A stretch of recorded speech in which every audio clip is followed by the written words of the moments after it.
So finally natapos ko din, guys. Ito yung project ko today. So naglinis.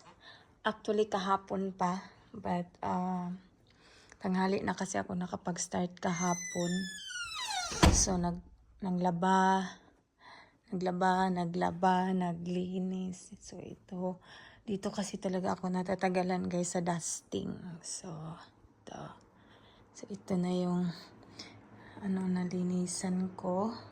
Finally, nalinisan. Ay, Diyos ko, ang sarap talaga sa feeling pag malinis yung bahay. So, kwarto pa lang, guys. Kwarto pa lang talaga yung natapos ko, guys. Ayan. Ayan, oh. So, diba, walang alikabok. Oh.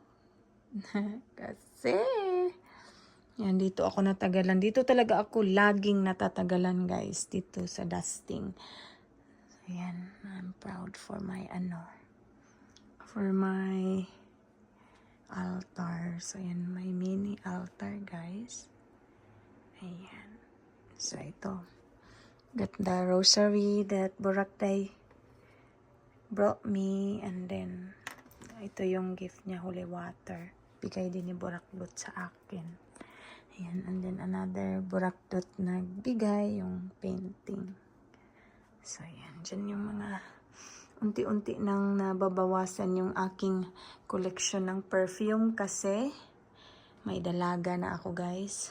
So, I got my watches na nakita ko ang dami ko nang need lagyan ng baterya, guys. Dito, yan. Ang dami na palang hindi na gumaganang relo. So, yan. Good luck sa aking anong tawag nito? Back tomorrow sa vacuum. I'm always got a problem with my back after mag-vacuum dito sa aming kwarto. Ito talaga yung super itong floor na to. Magsasuffer ako ng back pain for at least 3 months. But it's okay. Kailangan, wala akong choice. So, ayan. Ayan. Makintab. Paborito ko talaga yung bagong linis, guys. Ayan.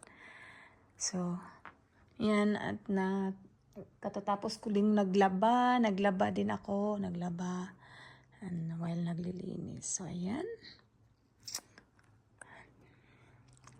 All done. For now,